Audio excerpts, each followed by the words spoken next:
C'est bon comme ça? Normalement, c'est réglé, oui. Oui, c'est bon. Merci. Bonjour à vous tous. C'est bon? Aujourd'hui, Oui, c'est bon. OK.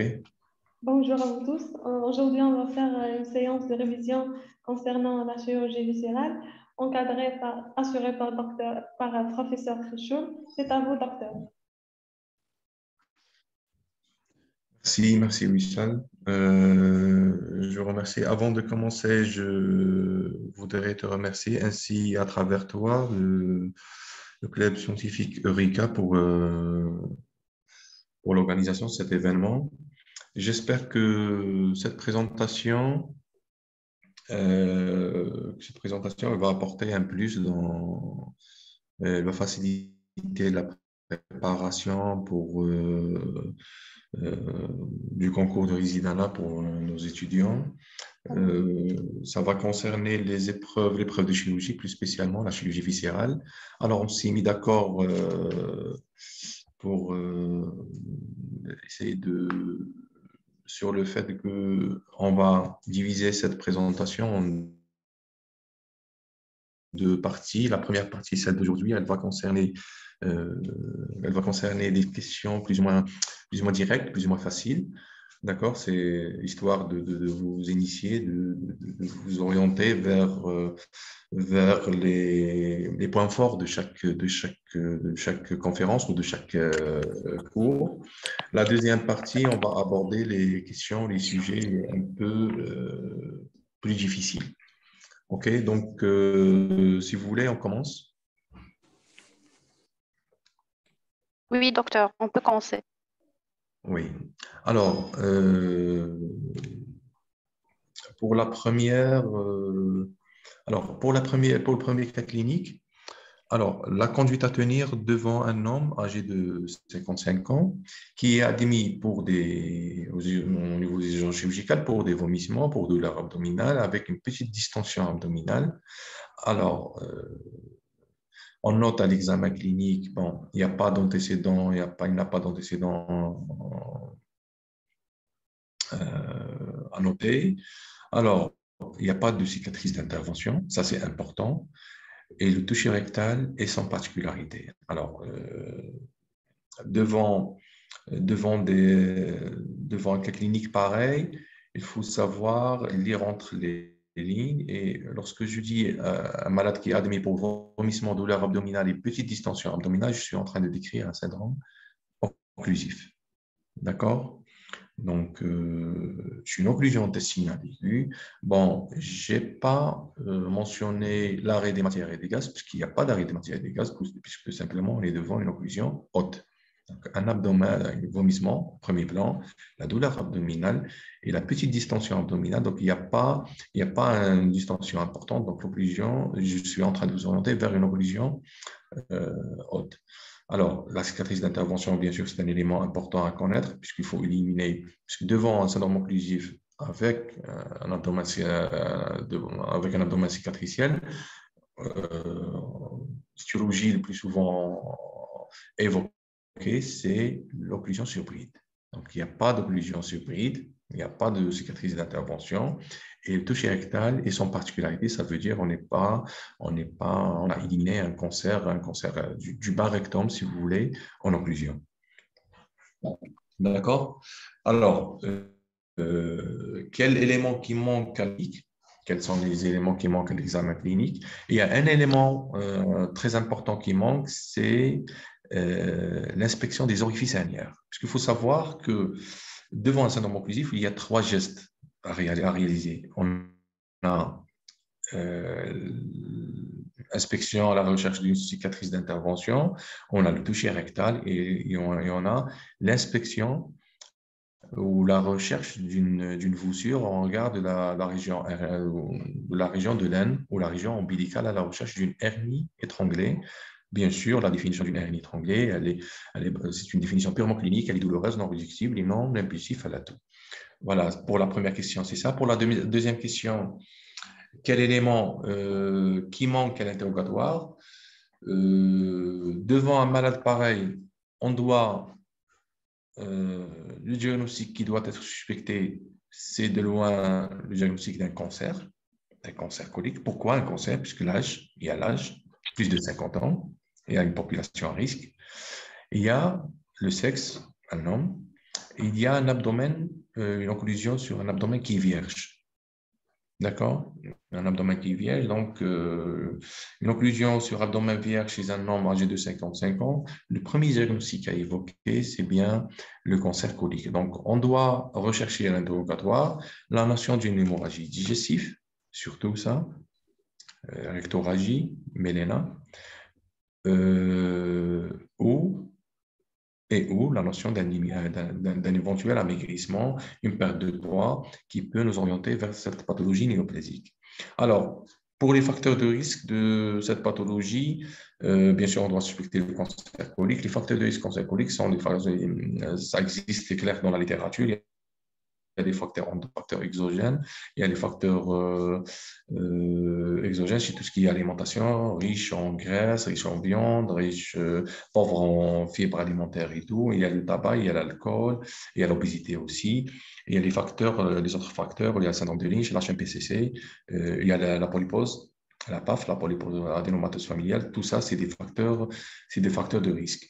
Alors, pour la quatrième question, quel examen radiologique de référence on doit réaliser devant ce tableau clinique si vous aurez, par exemple, des propositions comme abdomen sans préparation, échographie, scanner abdominal, TOGD ou autre ou IRM. Bien sûr, l'examen de référence, c'est, en matière de syndrome occlusif, puisqu'on est devant une occlusion intestinale aiguë, l'examen de référence, c'est le scanner, ce n'est pas l'abdomen sans préparation. D'accord? Puisque j'ai précisé là, l'examen de référence. Et l'examen de référence en matière d'occlusion, ce n'est pas l'abdomen sans préparation, c'est le scanner.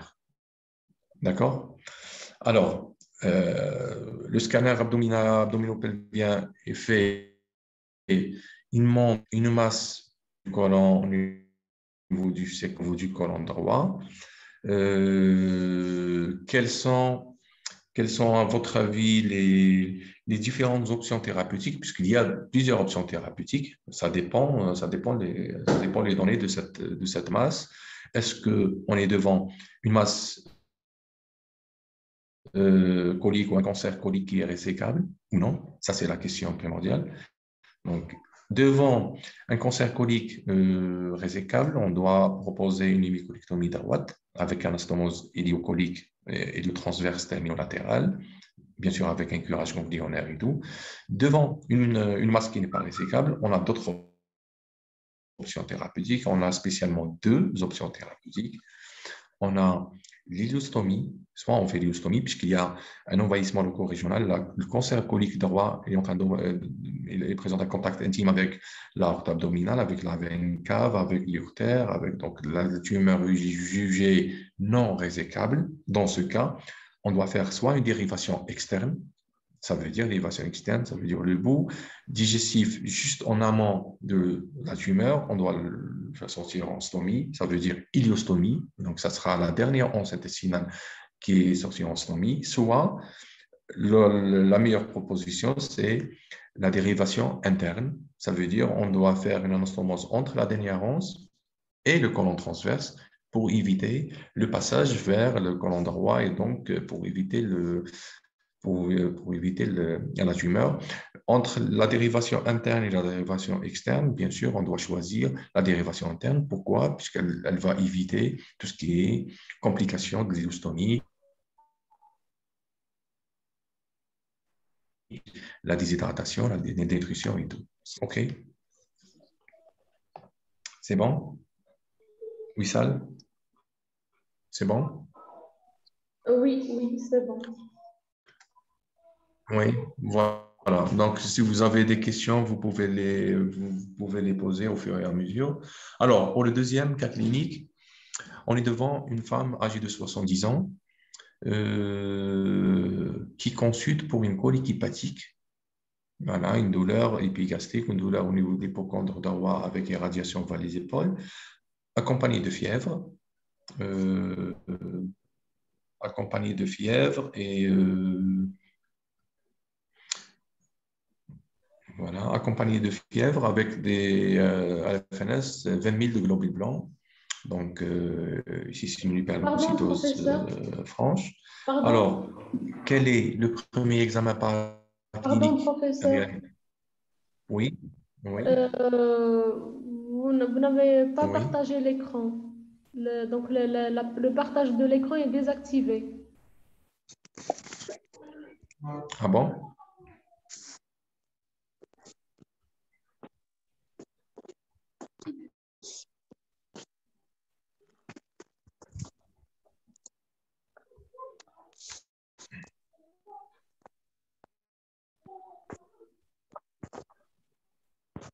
C'est bon maintenant? C'est bon? Non, pas encore. Pas encore.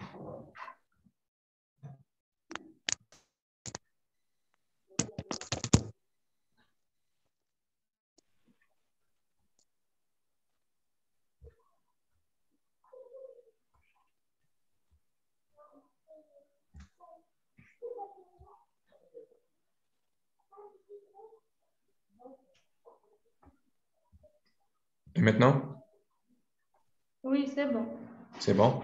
Alors, pour le deuxième cas clinique, on est devant une femme âgée de 70 ans qui présente une colique hépatique typique avec fièvre et tout, hyperleucocytose à la FNS. Alors, par rapport aux données, on est en train de décrire un tableau clinique d'une cholécystite aiguë. OK? Ça, c'est... Alors, en matière de polycystite, il y a une classification qu'il faut apprendre par cœur, c'est la classification de Tokyo. Donc, il y a 3 grades, le grade 1, 2 et 3. Pourquoi c'est important d'apprendre cette classification? Puisque selon cette classification, euh, euh, on va, on va c'est cette classification qui va guider la prise en charge surtout la prise en charge thérapeutique, l'attitude thérapeutique. Donc, il faut savoir que grade 1, il n'y a aucun élément qui figure dans le grade 2, 3. Pour le grade 2, c'est soit la durée des symptômes au-delà de 72 heures, il y a les globules blancs supérieurs à 18 000, il y a une masse palpable ou le quatrième critère, il y a des signes inflammatoires où ça veut dire on est devant une péritonite, biliaire localisée, on est devant un abcès périvésiculaire ou on est devant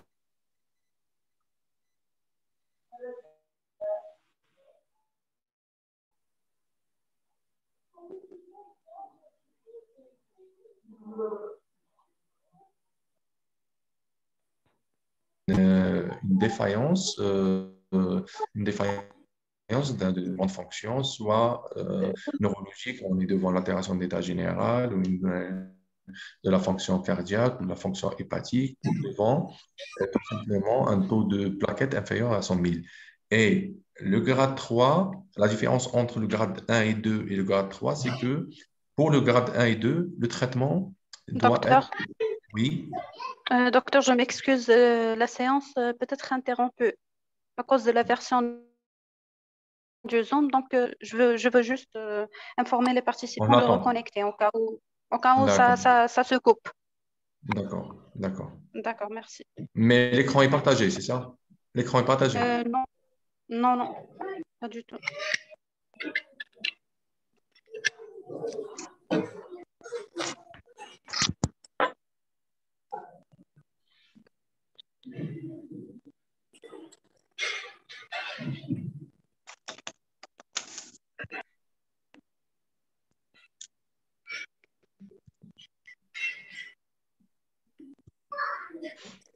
Normalement, c'est bon, l'écran est partagé.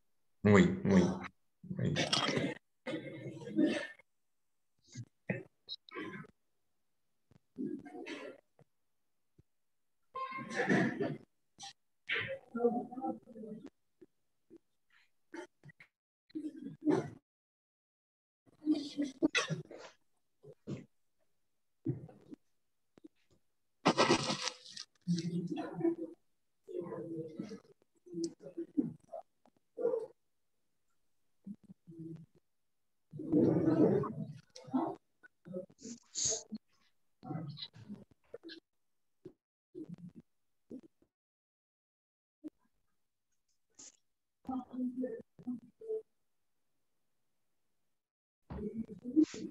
Docteur, vous pouvez poursuivre.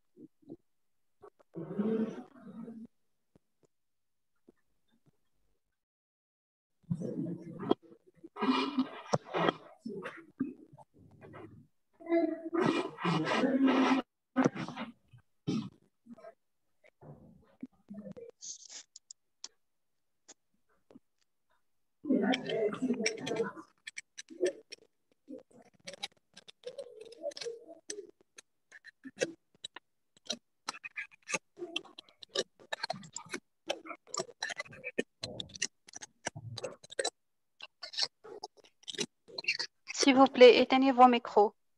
S'il vous plaît.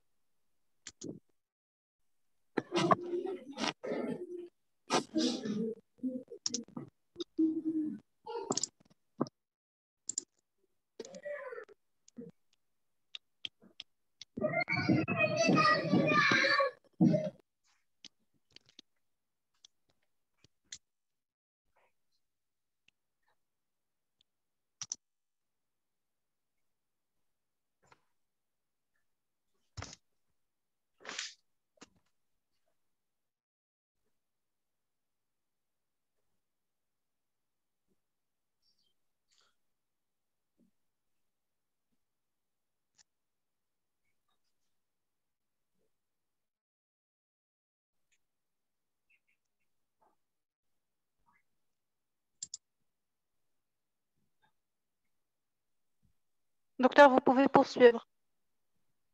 Bon, c'est bon? Oui. Ok, donc pour la première question, devant ce tableau clinique, on a déjà expliqué la classification de Tokyo, son importance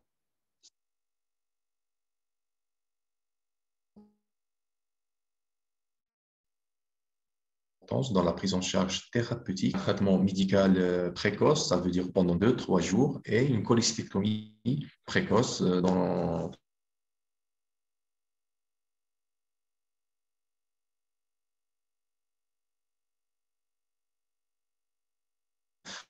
le 3e jour, cholecystectomie, myoscopie.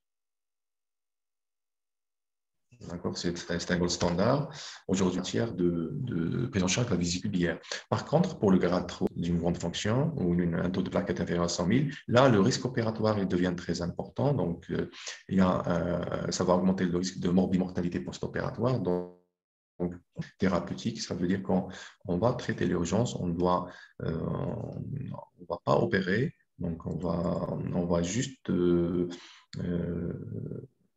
réanimer le patient et éviter l'intervention chirurgicale au cours des premiers jours et essayer de la laisser, de la retarder au-delà de 2 à 3 mois. OK? Donc, alors, pour la première question, quel examen clinique réaliser en première intention, c'est bien sûr c'est l'échographie. Devant une colique hépatique, c'est l'échographie pelvienne, c'est pas l'abdomen sans préparation, c'est pas le scanner et c'est pas la bise-IRM. Alors l'échographie, cette échographie montre une cholécystite, il y a des signes radiologiques, il y a l'épaississement de la paroi vésiculaire au-delà de 4 mm.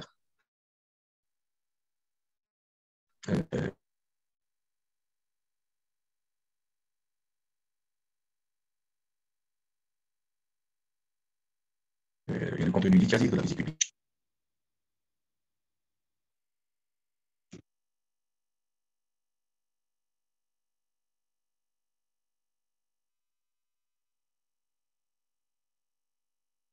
Il y a bien sûr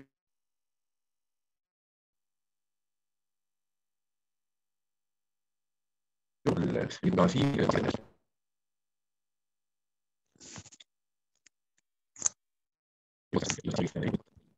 Docteur, docteur,